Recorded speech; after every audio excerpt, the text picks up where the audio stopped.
and time goes by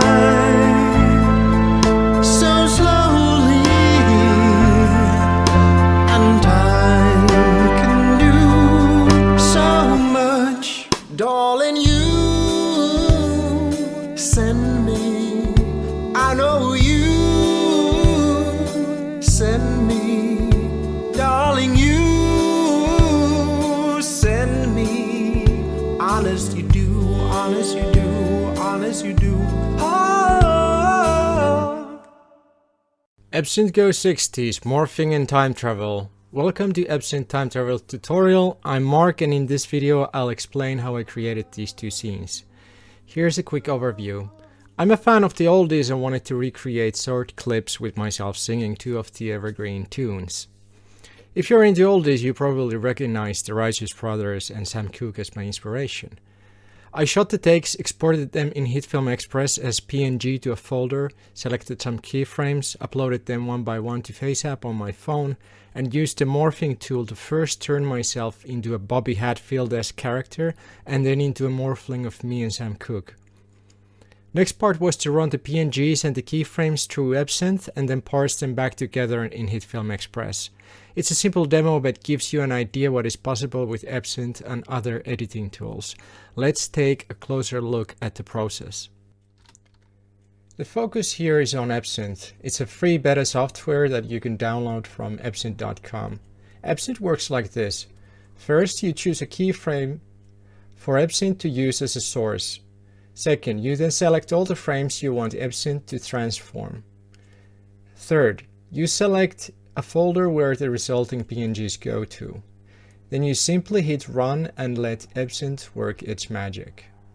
When you combine FaceApp AI with EbSynth, you can create very interesting videos. And I also want to point out that EbSynth is not a defect technology, although it can be used to create similar effects. In order to make this demo, I first needed to create the backing tracks and sing the vocals. I used Chordify to find the right key and chord progressions, recorded some keys and guitar in Reaper, programmed the drum patterns, added some bass, strings, and did some backing vocals. Then I recorded the main vocals with my loyal Behringer B1 microphone using a Focusrite interface.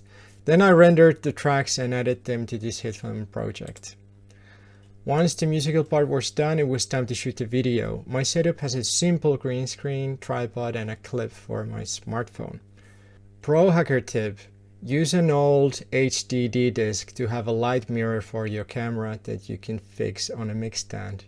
On the ceiling I have a large lamp right in front of the green screen. Nothing here is professional, but it works.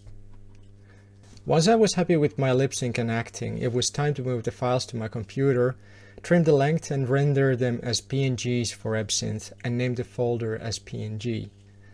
Next step was to choose my first keyframe to morph myself look more like Robert Hatfield in FaceApp. For the first run, choose a PNG where your eyes and mouth are open and your whole body is visible. Otherwise you get funky results.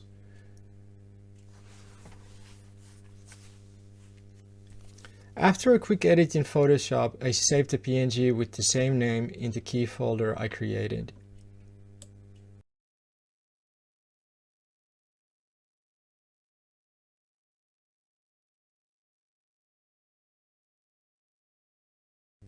Now I played the first take and took note of the frames when my face turned blurry.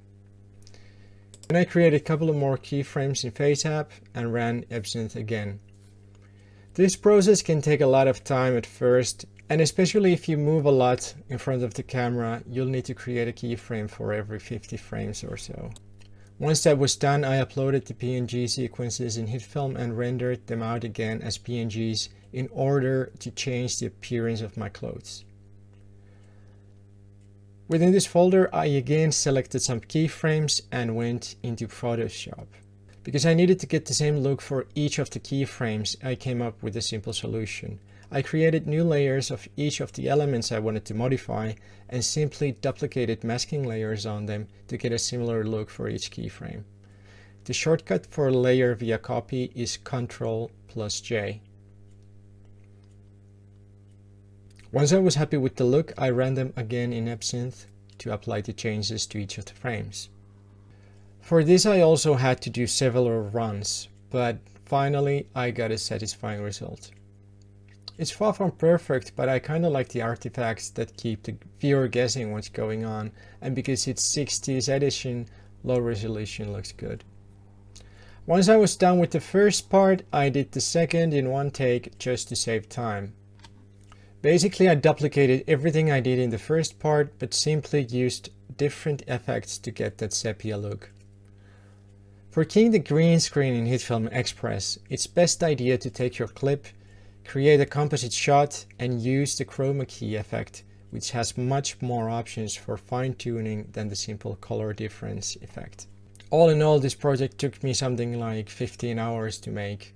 If I would do it again, I could possibly shave a couple of hours of the production time with the pro hacker tips I shared with you in this video.